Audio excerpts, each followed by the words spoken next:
saya akan menunjukkan 8 bahan dalam peti pertolongan cemas serta fungsi dia. Yang pertama, pembalut 3 segi. Digunakan untuk membalut dahi, tangan dan kaki. Yang seterusnya, ubat air kuning. Sapu pada bahagian luka, melecur, terkena api, gigitan dan sebagainya. Yang ketiga, swab kasar. Digunakan pad versi ekonomi yang mengubati luka.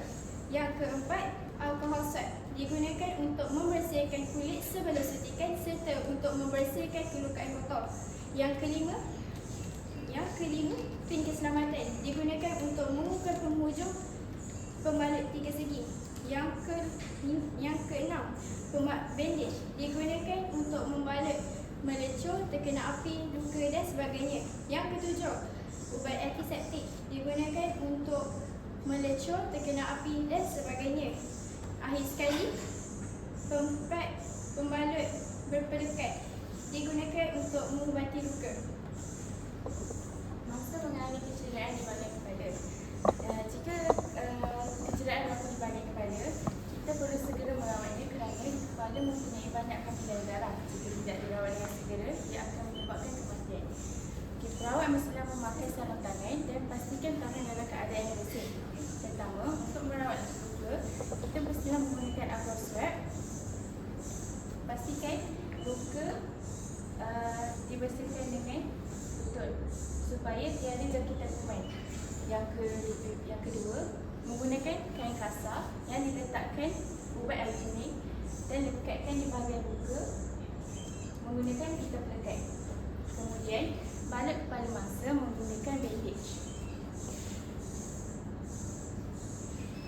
Pastikan balutan tidak terlalu ketat supaya darah dapat mengalir dengan lancar.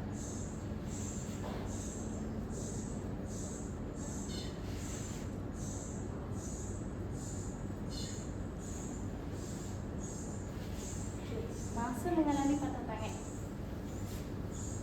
Mula-mula, kain segitiga ini perlu diletakkan di atas tangan yang patah. Pastikan ujung kain ini diletakkan di bahagian siku. Kemudian, kemudian membuat balutan. Jika tangan kanan yang patah, pastikan ikat di bawah telinga kiri.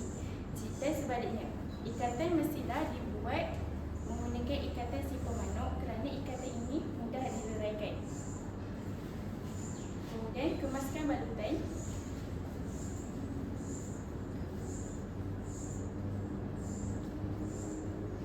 Kemudian minta mangsa mengeluarkan 3 jari supaya kita dapat mengetahui keadaan tangan mangsa.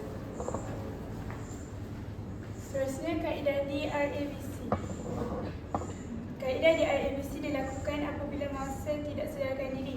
Yang pertama, kaedah D iaitu danger. Jika mangsa berada di kawasan yang tidak selamat, alihkan mangsa ke tempat yang selamat. Pastikan kawasan selamat dari bahaya kepada mangsa, perawat dan orang sekitar. Seterusnya, respon.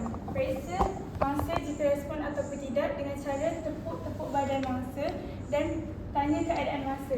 Jika mangsa respon dengan baik, kaedah A, B dan C tidak perlu dilakukan. Jika mangsa tidak respon, telefon talian kecemasan dan lakukan prosedur seterusnya iaitu A, airways. Periksa dalam pernafasan mangsa dengan cara dongakkan kepala, angkat dagu dan buka sedikit mulut mangsa dan periksa laluan pernafasan. Jika ada benda asing, keluarkan dengan menggunakan 2 jari. Seterusnya, B, breathing. Periksa pernafasan mangsa, lihat dada mangsa jika naik dan turun, atau rasa pernafasan mangsa menggunakan pipi, udara hembusan mangsa. Akhir sekali, C, circulation.